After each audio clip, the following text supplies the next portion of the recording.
Cold doesn't start by killing you. It begins by peeling away everything that makes you human: dignity, hope, the memory of warmth. When Oakhaven drove Cora Higgins into the frozen maze of whispering pines, they weren't simply casting her out. They were signing her death in ink made of ice. The forest, though, the forest had different plans. Charred timber and scorched wheat still poisoned the October air. That smell, sickeningly sweet, clinging to clothes and skin, was all that remained of the communal grain store. The lifeblood of an isolated mountain village, reduced to a smoldering wound of gray ash and blackened beams. Winter sat less than a month away. Half the town's food had vanished in a single night, and fear, raw animal fear, demands a throat to grip. Cora Higgins stood dead center in the muddy town square. Autumn wind lashed her unkempt auburn hair across her face. She was 24, fiercely self-reliant, utterly alone since her father died 2 winters back. Now the faces surrounding her, faces she'd known since childhood, were twisted with fury and desperation. "I didn't do it," her voice cracked. Smoke from the night before had scraped her throat raw. She'd been trying to fight the flames. Mayor Thomas Arris stood elevated on the meeting hall steps, gazing down at her with a face cut from granite. He was pragmatic. He was ruthless. And he understood one thing with perfect clarity. If the town's rage turned on him for never building a proper stone silo, blood would follow. He needed a sacrifice. "Because you are angry, Cora." Mayor Arris's voice boomed off the wooden storefronts. Quote 3, quote 4. Cora screamed it, wrenching against the coarse rope biting into her wrists. Then Sarah Jenkins stepped from the crowd, the baker's daughter, bundled in a heavy wool shawl. Her eyes skittered away from Cora's, then locked onto the mayor. Quote 5, Sarah said. A lie, delivered in a voice trembling with rehearsed terror. Quote 6. The betrayal struck Cora like a fist between the ribs, physical, breathtaking. She knew exactly why Sarah was lying. 2 days earlier, Cora had caught her hauling sacks of flour from the storehouse, hoarding for her own family. Cora had threatened to report her to the mayor. Sarah simply struck first, burned the evidence of her theft, made certain the only witness would never speak again. Underscore, underscore, quote underscore 7, underscore, underscore. Cora was struggling against the rough grip of Arthur Pendleton, the town's broad-shouldered sheriff, who pinned her arms behind her. "Tell them what you were doing in the dark." "Enough." Reverend Miller's voice split the crowd's murmuring like an axe through kindling. "The Lord sees all wickedness. The punishment for endangering the flock is banishment. The law is clear. Banishment." The words settled over them, heavier than the snow already gathering in the clouds. Banishment in late October meant the Whispering Pines, a sprawling, dense, merciless labyrinth of ancient boreal forest stretching hundreds of miles in every direction. Execution by cold. Execution by hunger, just slower than a noose. They gave her no time to pack. They didn't permit her to step inside her own cabin. Arthur Pendleton pulled her heavy winter coat from her shoulders and threw it into the mud. Community resources, they said. Not hers anymore. She stood in a flannel shirt, worn denim trousers, and leather boots. Nothing else. At the last possible moment, Arthur, seized perhaps by some microscopic fragment of conscience, slid her late father's hunting knife and a small flint striker into her pocket. "May God have mercy on your soul, Cora," he muttered, shoving her past the heavy wooden gates of the village palisade. Because the winter won't. The gates crashed shut. The heavy iron bar dropped into place with a sickening finality. Cora Higgins was severed from civilization. She stood at the tree line, shivering violently as the sun slipped behind jagged mountain peaks. Shadows of massive pines reached toward her, long, grasping, patient. The forest silence was absolute, deafening in its completeness. Panic hit, sharp, metallic, clawing at her throat. She looked back at the high wooden walls of Oakhaven. She caught the distant murmur of conversation, the clink of metal on metal, sounds of a life that had sealed its door against her. Tears burned at the edges of her vision. She forced them back. Frozen eyelashes would blind her. Wasted moisture would kill her faster.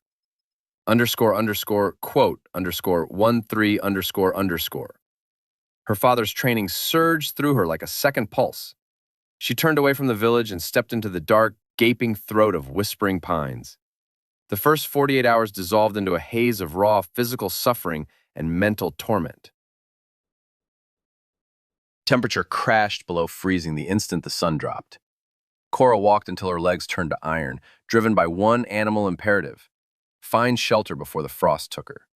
She found it on the second afternoon, a natural limestone ledge jutting from the base of a steep ravine, half shielded from the wind by a tangle of fallen timber.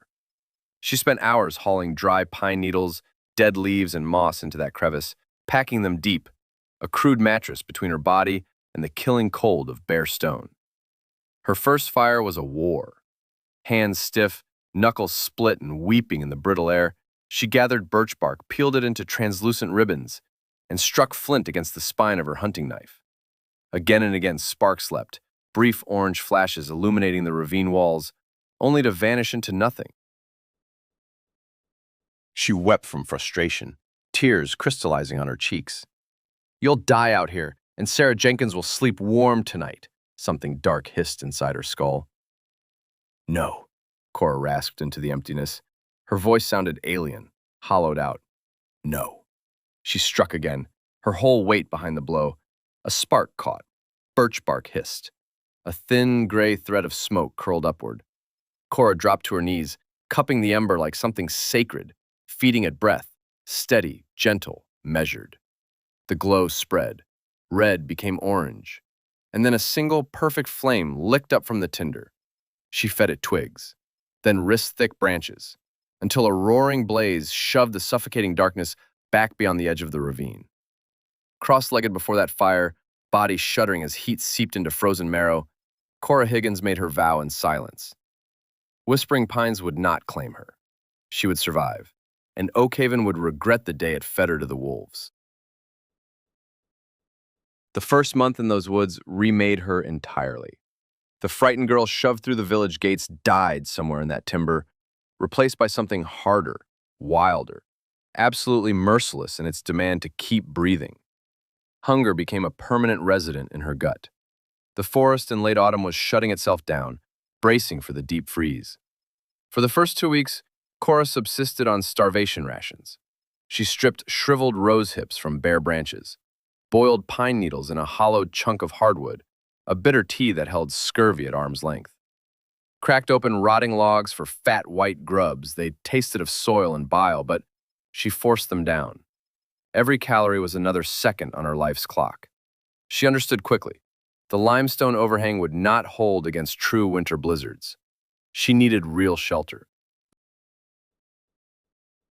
Armed with nothing but her father's hunting knife and bare hands, Cora began constructing a dugout. She located a steep dirt bank angled south to catch whatever thin warmth the winter sun offered. For 10 brutal days she dug. Sharpened sticks broke the frozen ground. Flat stones scooped the loosened soil. Her fingernails split and bled. Every muscle shrieked at her to stop. She didn't. Once the hole was deep enough to stand upright in, she turned to felling saplings. A 6-inch blade against green wood, hours per tree. She laid them across the dugout's opening, weaving them tight with flexible willow.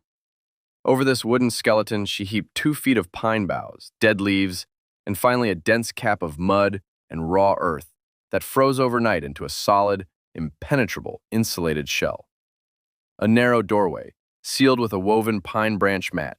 Inside, she carved a shallow fire pit, then a chimney tunnel angled up and out through the bank, drawing smoke free while trapping heat underground. The first time she lit a fire inside that dugout, the temperature climbed fast. The space was small. It reeked of earth and pine resin. But it was warm. It was hers. But warmth without food is just a comfortable place to die. Cora picked apart the fraying edges of her flannel shirt, twisting those stubborn cotton threads into crude snares. She'd watched her father build them 100 times, but watching and doing share almost nothing. She placed them along game trails, then she waited. 4 days passed. Every snare came up empty. Her strength drained away hour by hour, Sleep stretched longer each time. The will to drag herself from that warm dugout into the knifing cold, it thinned to almost nothing. On the fifth morning, a sharp squeal split the silence of the forest. Cora clawed her way up the embankment, boots skidding on frost-slick moss. There it was, a big snowshoe hare, thrashing wild, caught by the throat in her makeshift loop. She didn't pause. Pity was a currency she couldn't spend. One quick snap of the neck, a whispered thanks to the forest.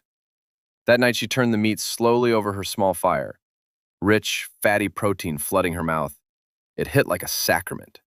She kept every bone for broth, scraped the pelt clean, stretched it across a wooden frame to cure. She wasn't just clinging to life anymore, she was learning its language. 3 weeks deep into exile, the forest handed her something she hadn't earned. Cora had pushed into a ravine she'd never explored, hunting for late-season mushrooms. Wind tore through the upper canopy, screaming of an early storm. She picked her way down a steep, rocky grade, and the ground vanished beneath her boots. She crashed downslope, slamming into a heap of rotten, snow-crusted timber at the bottom. Spitting dirt, she wiped her face and studied what had caught her.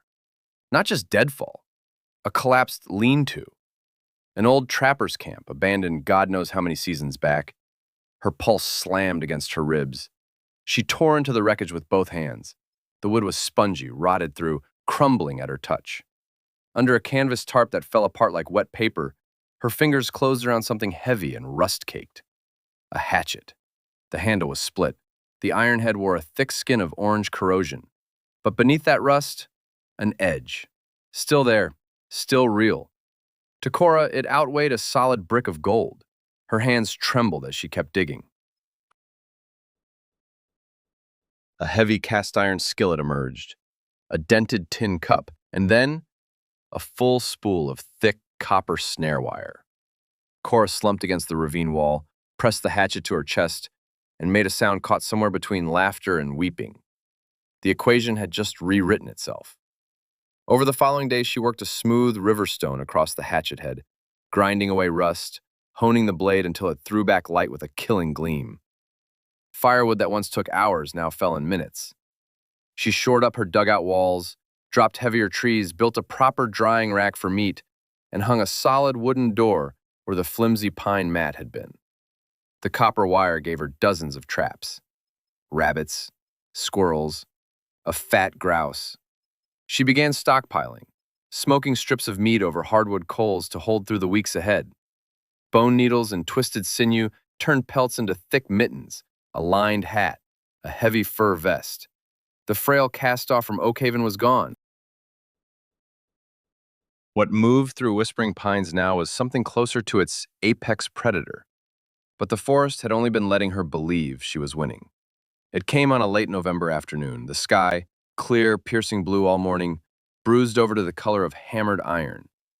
Temperature dropped so fast, Cora felt moisture crystallize inside her nostrils. A thick, smothering silence pressed down on the woods. No birdsong, no branch moving, nothing. Cora stood at the mouth of her dugout, face tilted toward that dead sky. She'd seen this before, back in the village. The signature of a whiteout.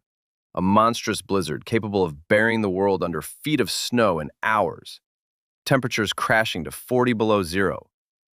Quote, _17__, she whispered upward, pulling her fur collar tight against her throat. Her eyes were steady, sharp, already calculating. Quote, _18__. The next hour was pure, controlled fury, hauling armload after armload of split firewood into the dugout, packing every gap, filling every spare inch with fuel. She hauled the frozen meat inside and drove the heavy wooden door shut behind her, dropping a thick beam across it. Darkness swallowed the room. Outside, the first flakes drifted down, gentle, almost polite. That politeness lasted minutes. Then the snow went horizontal, screaming, a white wall of fury. Winds slammed against the earth above her dugout like something trying to claw its way in. True winter had arrived, not the postcard kind, the kind that comes to kill. Deep below ground, Cora Higgins fed her fire, Flames flickered in her eyes. She was warm, she was fed, she was alive. While the storm tore at the world above, her mind drifted to Mayor Thomas Arris, to Sarah Jenkins, to every soul in Oakhaven who had thrown her out like spoiled grain, trusting their village walls to hold. But Cora understood something they didn't. Their grain store was ash. A storm like this, days of it, maybe longer, and those walls protected nothing but starving people. Winter had come for everyone. Only the math had changed. The blizzard held for 4 brutal days. Underground, time dissolved. Cora tracked the hours by how fast her firewood shrank and how loud her stomach screamed. She rationed her smoked meat ruthlessly. Small, leathery strips of rabbit jerky, chewed slow, stretched thin. Above her, the wind didn't blow. It shrieked, a metallic, high-pitched wail that traveled through frozen soil and lodged itself in her teeth. On the morning of the 5th day, the shrieking stopped. What replaced it was worse. A silence so total it pressed against her eardrums like water. Cora lifted the beam from her door and pushed. Nothing. The door held fast. Panic stabbed through her chest, instant and electric. Buried alive. She seized her wooden shovel and attacked the narrow ventilation shaft, smashing packed ice loose chunk by chunk until a single blade of sunlight cut through the dark. 2 hours of savage digging followed, an angled tunnel through 4 feet of compressed snow. When she finally broke the surface and dragged herself out, Whispering Pines had vanished. In its place, a blinding white ocean, featureless and endless. The dark, brooding trees had been erased beneath drifts. The air was savage, easily 30 below zero. But the sky stretched overhead in merciless, crystalline blue. Cora laced on the crude snowshoes she'd woven from willow and sinew during the storm. Her snare lines needed checking. 4 days of blizzard would have driven animals deep into shelter, and she needed fresh fat badly. Her energy reserves were bleeding out. 2 miles from camp, working along a ridge above a frozen creek, she spotted it. A single flash of crimson against infinite white. Cora dropped low. Her hand found the hatchet handle at her belt without thinking. She watched her own breath hang in the air like smoke. Nothing moved. She crept forward, snowshoes whispering against the crust. The crimson sharpened into a torn scrap of wool, snagged on a shattered pine branch. Beneath that branch, half swallowed by a drift, a mound, large, human-shaped. A few hard kicks scattered the loose powder. A frozen boot appeared, then a leg in coarse denim. Cora dropped to her knees and clawed at the snow with both mittens, revealing 2 ice-glazed faces. The first was a boy, 17 at most, lips a horrifying blue, eyes shut. She knew him instantly. Toby Jenkins, Sarah's younger brother. Beside him, beard frozen solid to his chest, lay Sheriff Arthur Pendleton. Neither man responded to touch or sound. They were deep in the final killing stage of hypothermia. Maybe an hour remained before their hearts simply gave out. Leave them. The feral, hardened part of her brain spoke first. They belong to the town that sentenced you to die. Let the forest collect what it's owed. She stared at Arthur Pendleton's rigid, frostbitten hand. She remembered her father's hunting knife sliding into her pocket on Exile Day. That quiet act of treason had kept her alive. Cora swore, a single sharp word that cracked the silence like a gunshot. She couldn't do it. If she let the cold strip her compassion away, then Oakhaven had succeeded. The woman she'd been would be dead, even if her body kept walking. Working with desperate speed, she hacked thick pine boughs and lashed together a rough travois. She dragged the 2 unconscious men onto the frame and bound them down with her copper wire.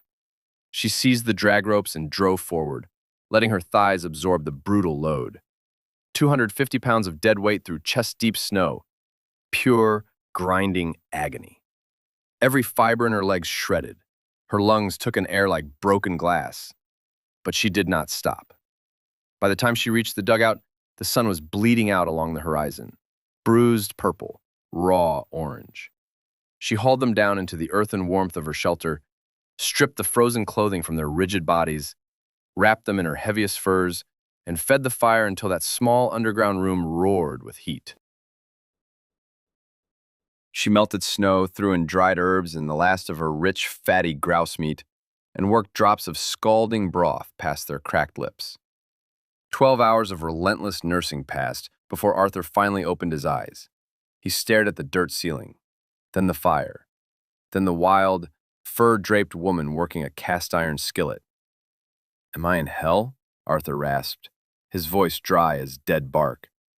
"No," Cora said, flat and hard. "You're in my house." Over the next 3 days, as Arthur and Toby clawed their way back